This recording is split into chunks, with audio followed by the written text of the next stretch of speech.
पत्रकार परिषद सुरू करण्या अगोदर मी एका गोष्टीचा खुलासा करू इच्छितो. काल एक आपले खेळाडू गावित हे काल येऊन गेले.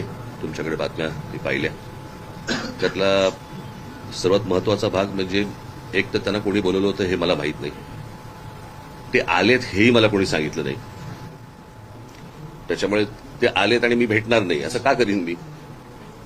त्याच्यामुळे मला माहितीच नसलेल्या गोष्टीवरती त्या बातम्या आल्या आणि त्यांचाही काही गैरसमज झाला की ते 2 तास थांबले आणि मी त्यांना भेटलो नाही. परंतु मला माहितीच नव्हतं.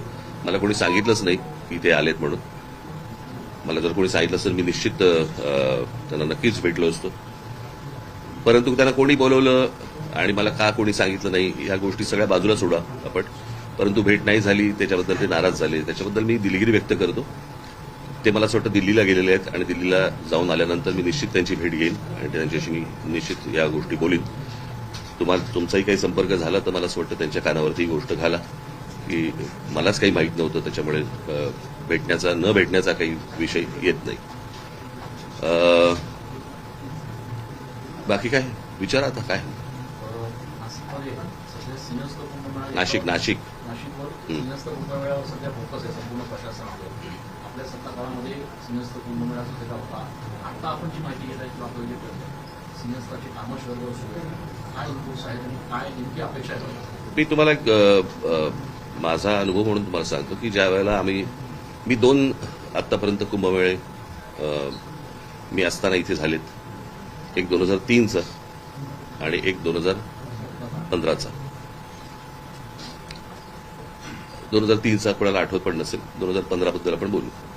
2015चा जो कुंभमेळा झाला त्यावेळेला जी काही नाशिकमध्ये जी काही कामं झाली आणि ज्या प्रकारे कुंभमेळा झाला मला असं वाटतं की नाशिक शहराला देखील कळलं नव्हतं की कुठे काय कामं सुरू आहेत आणि कशा प्रकारची कामं सुरू आहेत. ती झाल्यानंतर सर्वांना दिसलं की कशा प्रकारचे रस्ते झालेत आणि काय झाले वगैरे. आणि त्या कुंभमेळ्यातनं पैसे काढणं त्यातनं काही अर्थकारण हा मुळात उद्देश नसल्यामुळे तो खूप सोप्या पद्धतीने चांगल्या पद्धतीने तो त्यावेळेला झाला. आताचं जे मला दिसतंय ते मला काय मी ऐकल्यात ज्या गोष्टी. काय रे बाबा तू कुठे होतास तू?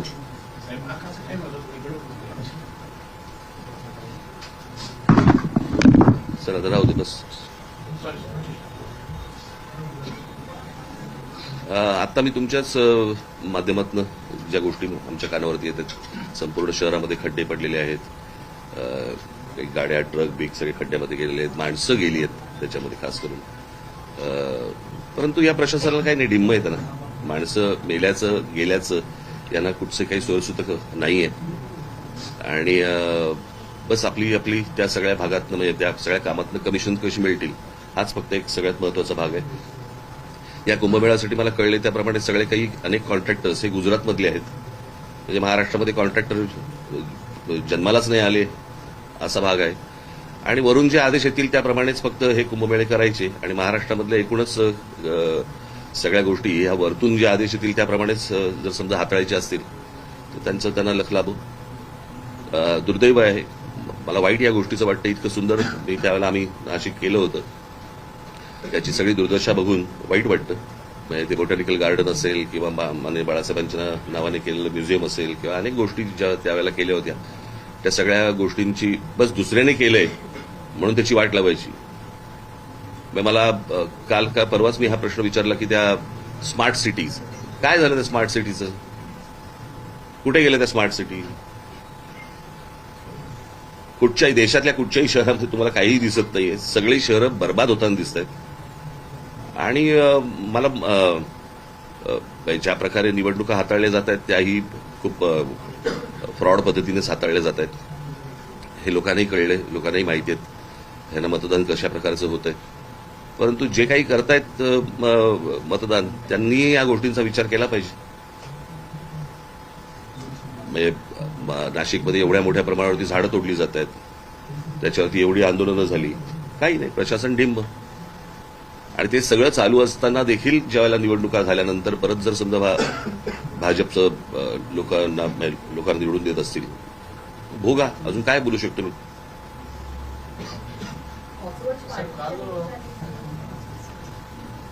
हा, बोला. कॉक्रोच पार्टीच्या निमित्ताने जे देशभर दिसतंय वेगळा फोर्स दिसतोय तरुणांचा, त्याच्याकडे तुम्ही कसं बघता? नाही, कसं आहे, आता ह्या सगळ्या गोष्टीमध्ये हे शिक्षणामधल्या ज्या गोष्टी आहेत, कसं आहे, हे बऱ्याच वर्षानंतर असं आंदोलन आहे या सगळ्या गोष्टींकडे. काय, प्रत्येक आई वडिलांचा मुलगा हा काही नीट परीक्षेला बसला नव्हता. तिथे आलेले सगळेच विद्यार्थी हे काही नीटचे विद्यार्थी नव्हते. पण जे विद्यार्थी, जे तरुण तिकडे जे आले होते, तो त्यांच्यामधला जो राग आहे तो मला असं वाटतं सगळा सभोवतालचा सगळा राग तिकडे बाहेर आला आहे आणि तो ह्याच्यापुढे अजून जोरात जास्ती मोठ्या पद्धतीने बाहेर येईल. पण जे जंतर मंतरवरती झालेलं आंदोलन ही सुरुवात आहे, कळलं का? ते आता आंदोलन शांत आहे किंवा, परंतु राग, सरकारबद्दलचा राग ज्या वेळेला अशा प्रकारे बाहेर येतो, कारण हे आंदोलन घराघरात शिरलं. ज्या वेळेला त्या तरुणांना, ज्या विद्यार्थ्यांना मारलं, बरं का, आणि प्रत्येक आई वडिलांना असं वाटलं, प्रत्येक आजोबा आजींना असं वाटलं की बाबा माझ्या पोराला मारलं, हे का मारतायत मुलांना? खरं तर ते शांतपणे आंदोलन सगळं सुरू होतं. सरकारने या सगळ्या गोष्टींची सुरुवात केली आणि मला एवढंच फक्त म्हणायचं, हे भाजपमधलंच अंतर्गत हे भांडण आहे आणि त्याच गोष्टी आता सगळ्या चव्हाट्यावरती येत आहेत. काल बैठक घेतली पदाधिकाऱ्यांची, एसआयआरच्या मुद्द्यावर पण चर्चा झाली. मी तुम्हाला आता तुम्ही आता हा प्रश्न विचारत, मी येतो त्याच्याकडे. शिक्षणाच्या बाबतीत मला काल अनेक विद्यार्थी काल येऊन भेटले मला. हाच नाशिकमधला पॅटर्न हा संपूर्ण महाराष्ट्रभर चालू असेल. प्रश्न असा आहे की दगडांवरचे ठसे घेऊन त्यांचं आधार कार्ड चेक करण्यापेक्षा मला असं वाटतं चंद्रकांत पाटलांनी या विद्यार्थ्यांकडे जास्ती लक्ष दिलं पाहिजे. मला ही गोष्टच नाही समजली की 10वी पास झाल्यावरती पहिल्यांदा क्लासमध्ये ऍडमिशन घ्यायची आणि क्लासमध्ये ऍडमिशन घेतल्यानंतर क्लास सांगणार की कोणत्या कॉलेजमध्ये ऍडमिशन घ्यायची. आज ते विद्यार्थी कॉलेजला न जाता 8-8 तास त्या क्लासमध्ये जाऊन बसतायत आणि तिकडे शिकतायत. मग कॉलेज काय करतंय? कोचिंग क्लासेसवरती निर्बंध आणायचा आपला मसुदा गेले 24 वर्षापासून पेंडिंग आहे, तयार आहे मात्र. नाही, कोचिंग क्लासेसमधनच ह्या सगळ्या कोचिंग क्लासेस सगळेच काय वाईट असतात अशाला भाग नाहीये. परंतु आता जे काही धंदा म्हणून जे आलेले आहेत, आता नीटचा पेपर देखील यांच्याचकडनं फुटला ना, याच कोचिंग क्लासवाल्यांकडनंच फुटला ना. आतापर्यंत जेवढे पेपर फुटले या कोचिंग क्लासवाल्यांकडनं फुटले ना. मग प्रश्न असा आहे की ते निलकणी आणून तिथे आता काहीतरी त्या निलकणींना आणलंय वरती, त्यांनी मला असं वाटतं या क्लासेसवरती पहिल्यांदा लक्ष दिलं पाहिजे. क्लासेस ठरवणार की विद्यार्थ्यांनी कोणत्या कॉलेजमध्ये जायचं, हे कुठची शिक्षण पद्धत? चंद्रकांत पाटलांनी याच्यामध्ये लक्ष घातलं पाहिजे, मुख्यमंत्र्यांनी याच्यामध्ये लक्ष घातलं पाहिजे. विद्यार्थ्यांचे हाल होत आहेत. कॉलेजमधली फी किती? 20,000 रुपये आणि क्लासमधली फी किती? 1,40,000 रुपये. म्हणजे क्लासेस आणि कॉलेज यांच्या संगनमतानेच या सगळ्या गोष्टी होत आहेत. क्लासेसवाले कॉलेजवाल्यांना पैसे पुरवत असणार. क्लासमध्ये 8-8 तास गेल्यानंतर कॉलेजमध्ये अटेंडन्स कसा लागतो?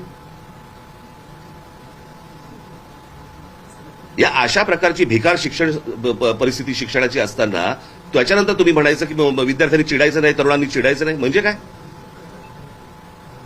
काल मला काही विद्यार्थी मला इतकं वाईट वाटलं. मला त्यांनी विचारलं, साहेब परत नीटचा पेपर नाही ना फुटणार? एवढी आज तिथे एक मुलगा, मी त्या मुलाचं नाव काल त्याचे घरचे येऊन गेले, ज्याने आत्महत्या केली, यश गोसावी. त्या मुलाने आत्महत्या केली. ज्या 21 विद्यार्थ्यांची नावं आहेत आत्महत्या केलेल्या ह्याच्यामध्ये, त्याच्यामध्ये त्या यशचं नाव नाहीये. नाशिकमधला मुलगा आहे तो. प्रशासनाला हेही वाटत नाही की बाबा आता इथे कोण पालकमंत्री आहेत नाही मला माहिती नाही, पण एक नाशिकमधला मुलगा जो नीटच्या परीक्षेचा संपूर्ण तयारी करतोय, पेपर फुटल्यानंतर तो व्यथित होतो, निराश होतो आणि आत्महत्या करतो. आणि आत्महत्या केल्यानंतर त्या मुलाचं 21 मुलांची नावं येतात, 22वं नाव देता येत नाही तुम्हाला.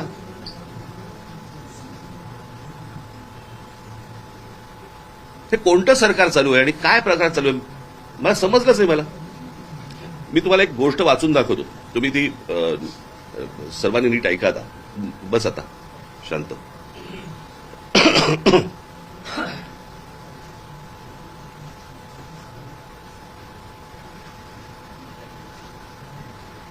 तुम्हाला वाटेल मी हा मगातपासून मोबाईल का घेऊन बसतोय, तर मोबाईल मला कोणाची फोन येणार नाहीयेत, मला एक गोष्ट वाचायची म्हणून मला ठेवलाय बरोबर.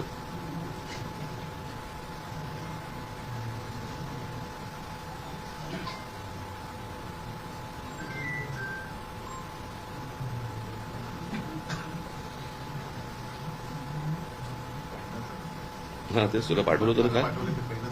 हा हा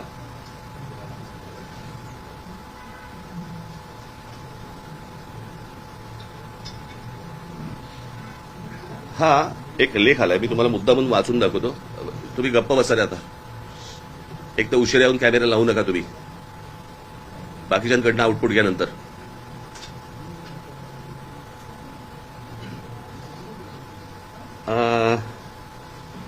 टाइम्स ऑफ इंडियामध्ये आलेला हा लेख आहे, मी मुद्दा म्हणून तुम्हाला वाचून दाखवतोय. हा पल्लवी अय्यर या पत्रकारांनी हा लेख लिहिलेला आहे त्याच्यामध्ये, आणि त्यांनी चीन आणि भारत अशी एक कंपॅरिझन त्यांनी केलेली आहे.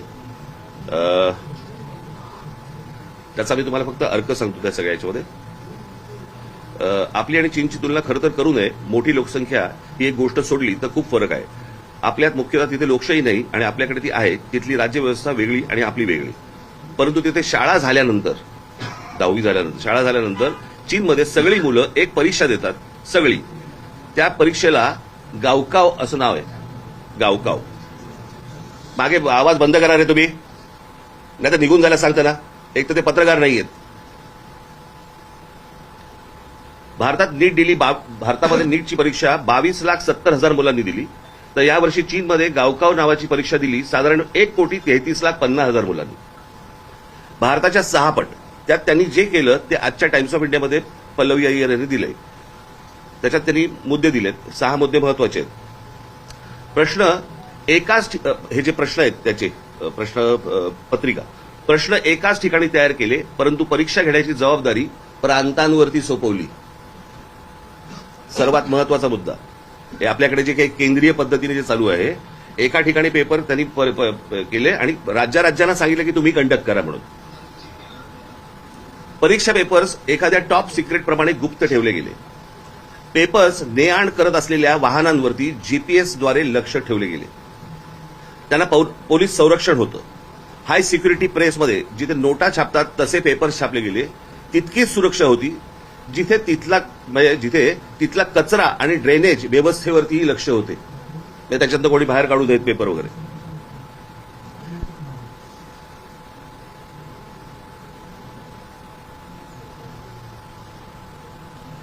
ज्या शिक्षकांनी पेपर्स काढले होते, हे मागचे सगळे बाहेर काढतात. जर सगळ्यांना बाहेर काढा, सगळ्यांना बाहेर काढा, जा सगळ्यांना बाहेर काढा, जरा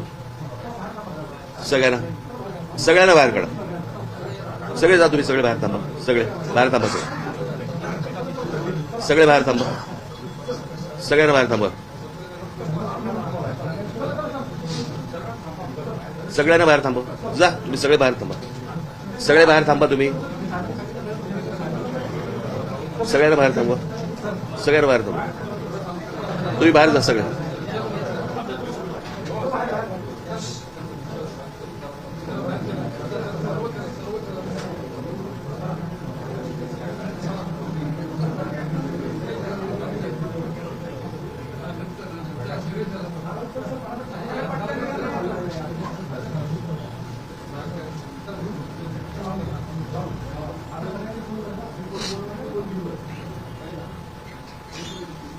आता शेवटचा मुद्दा.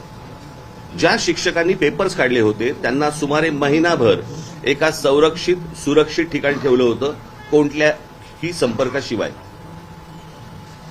सगळा देश त्या परीक्षेच्या आठवड्यात दक्ष होता.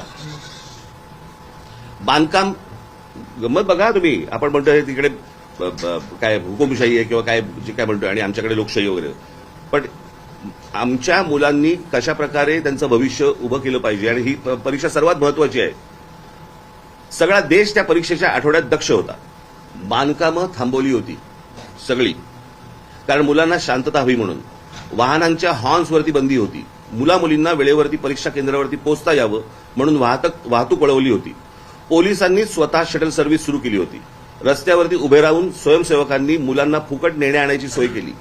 पाणी पुरवलं, अगदी खाद्यपदार्थ सुद्धा. म्हणजे हा एका परीक्षेसाठी सगळा देश उतरला होता. फक्त सरकार नव्हे, चीनमध्ये हुकुमशाही आहे, परंतु आम्ही गुणांची कदर करतो आणि सगळ्या गुणी मुलांना प्रगती करण्याची समान संधी आहे, हे यातून सांगत ते होते. नीटच्या परीक्षेमधनं आपल्याकडे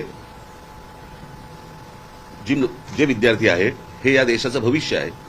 इतर परीक्षा देणारे विद्यार्थी त्यांचं हे आपल्या देशाचे भविष्य आहे. त्या मुलांकडे कोणत्याच लक्ष नाही. दरवर्षी पेपर फुटतायत. म्हणजे हे नीटचं आंदोलन जेव्हा चालू होतं त्यावेळेला 2 पेपर फुटलेत.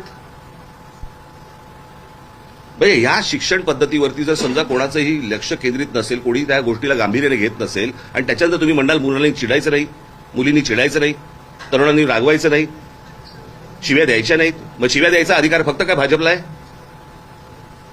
लोकांच्या आया बहिणी काढण्याचा फक्त अधिकार भाजपला आहे? जर रास्त मागण्या करून पण जर समजा हे लक्ष देत नसतील, दुर्लक्ष करत असतील, काय करायचं लोकांनी? आणि म्हणून मी म्हटलं ना की ही सुरुवात आहे. नीट ही सुरुवात आहे. आता पुढे बघा काय काय गोष्टी होतील त्या. साहेब, एमपीएससीच्या भविष्यामध्ये सुद्धा असंच झालं. ऑनलाईन की ऑफलाईन याच्या गोंधळातच अजूनही अडकलेले आहेत. असं ठोस असं धोरण त्यांचं ठरत नाहीये. मोठा गोंधळ- एक मिनिट जर थांबे. कोण आहे रे हे मोबाईलवरती? ते अजून बाहेर नाही गेले का? तर बाहेर थांबव ना सगळ्यांना. काय इथे त्यांचं काय काम आहे?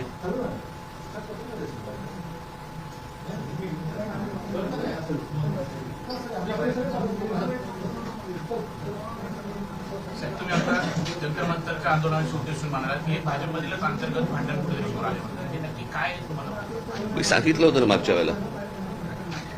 मी एका पत्रकार परिषदेमध्ये, मी माझ्या सभेमध्ये पण सांगितलं, माझ्या भाषणामध्ये पण सांगितलं होतं.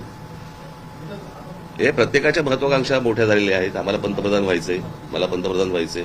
त्याच्यामुळे त्या दिवशी मी जे सांगितलं ना की ज्या वेळेला तुम्ही समोरचे शत्रू ज्यावेळेला संपवतात त्यावेळेला शत्रू तुमच्यामध्ये निर्माण होतात आणि ते जगाचा इतिहास आहे. हा ती प्रोसेस भाजपमध्ये सुरू झालेली आहे ऑलरेडी.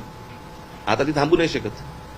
जसं वैद्यकीय महाविद्यालयामध्ये प्रवेशासाठी नीट परीक्षा आहे, त्याच्यानंतर आता प्रत्येक अभ्यासक्रमासाठी वेगवेगळ्या परीक्षा करण्यात आल्या आणि यातून खरं म्हणजे मोठा भ्रष्टाचार होतो. अनेक वेळेस मुलं जी 12वीला चांगला मार्क करतात त्या मार्कांवर परीक्षा नाही, माझं तर म्हणणं आहे ते बाकी सगळ्या गोष्टींवरती आपल्याला करता येईल. पहिल्यांदा कॉलेजची भूमिका काय आणि हे जे धंदेवाईक जे क्लासेस जे निर्माण झालेले आहेत ह्यांची हे हटणार की नाही हटणार? मला असं वाटतं सरकारचा कस पहिला इथे लागला पाहिजे. ह्यांच्या धंदेवाईकपणामुळेच या सगळ्या गोष्टी सुरू आहेत ना. वर्तमानपत्रांना फुलपेज जाहिराती द्यायच्या, आमच्याकडे हे आलं आणि तो आला, असा आला, कसा आला? मग हेच पेपर फोडणार, ह्यांचेच कनेक्शन. मी पहिला नीटचा पेपर फुटला, बरोबर आहे, त्यावेळेला मी जर चुकत नसीन तर काहीतरी 25 लाख रुपये काहीतरी त्याची किंमत होती.